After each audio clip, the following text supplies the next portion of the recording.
Setelah dipanen, buah kopi ini masih harus dikeringkan lalu dipisahkan dari kulitnya. Setelah itu, baru diambil bijinya.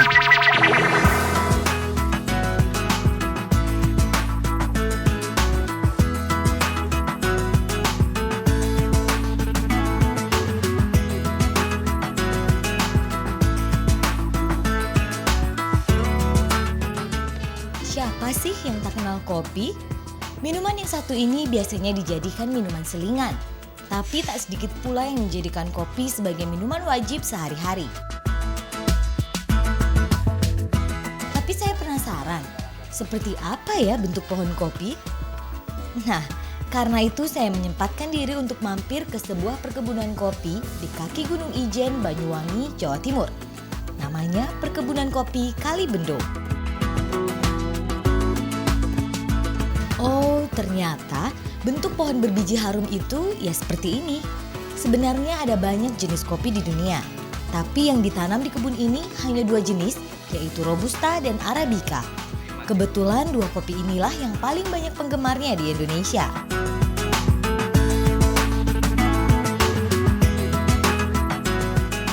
Kopi di kebun Kalibendo ini dipanen 1 tahun sekali. 1 pohon kopi bisa menghasilkan sekitar 5 kg biji kopi. Nah, kalau sudah diolah dan dikeringkan, kira-kira setara dengan setengah kilogram bubuk kopi.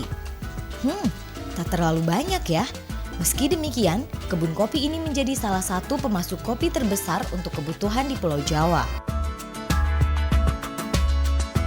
Setelah dipanen, buah kopi ini masih harus dikeringkan lalu dipisahkan dari kulitnya. Setelah itu, baru diambil bijinya. Tapi bagaimana ya cara membedakan biji kopi Robusta dengan kopi Arabica?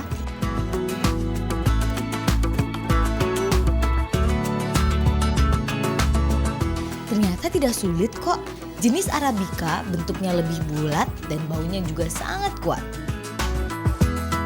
Karena jenisnya berbeda, cita rasa dan kualitas kopi Robusta dan Arabica jelas berlainan pula. Arabica lebih baik ketimbang Robusta. Tapi biasanya jenis kopi ini akan dicampur sebelum dijual dalam bentuk bubuk kopi. Nah, biji kopi yang sudah dipisahkan tadi masih harus digoreng. Masih sangat tradisional ya caranya. Agar panas tetap stabil, penggorengan yang dipakai seperti ini. Bahannya dari tembikar dan bentuknya juga tidak terlalu cekung. Pada umumnya orang-orang kan salah pengertian, biasanya dianggapnya kopi itu kotor sehingga dicuci. Nah, di dalam keadaan dicuci itu kan mereka kadar airnya kan turun naik lagi sehingga kan keadaan basah itu banyak aroma ataupun cita rasa yang akan rusak.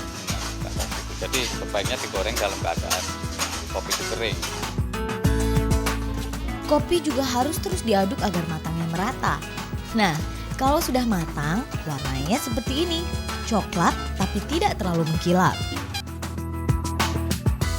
12-15 menit itu sudah dianggap masak dan dengan warna yang tidak hitam. Kalau hitam itu menggambarkan bahwa itu sudah terlalu hangus ya, sehingga aroma dan cita rasa tadi juga hilang.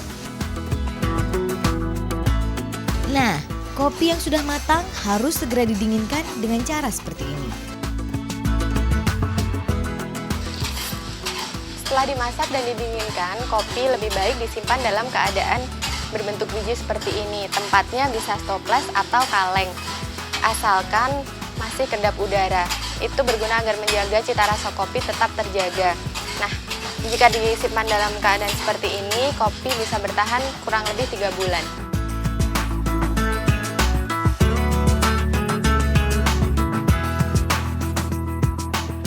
Sebenarnya, kopi akan tahan lebih lama jika disimpan dalam bentuk biji. Tapi supaya praktis, tak sedikit juga yang memilih membeli kopi bubuk. Kalau Anda memang menyimpan kopi bubuk dalam jumlah banyak, pisahkan bubuk kopi dalam beberapa wadah kecil dan agar aromanya tidak berubah, simpanlah dalam lemari es. Ada pula tips untuk menyeduh kopi. Sebaiknya air mendidih yang akan digunakan didiamkan terlebih dulu agar suhunya turun. Alasannya, air yang terlalu panas malah akan menguapkan aroma kopi. Kenikmatan rasanya pun tak akan berkurang.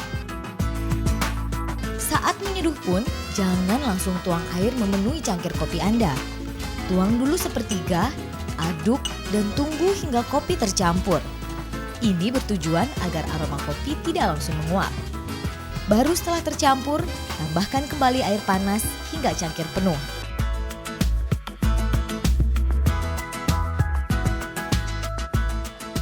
Kopi bisa dinikmati dengan atau tanpa gula, tapi cita rasanya akan lebih terasa jika penambahan gulanya tidak terlalu banyak.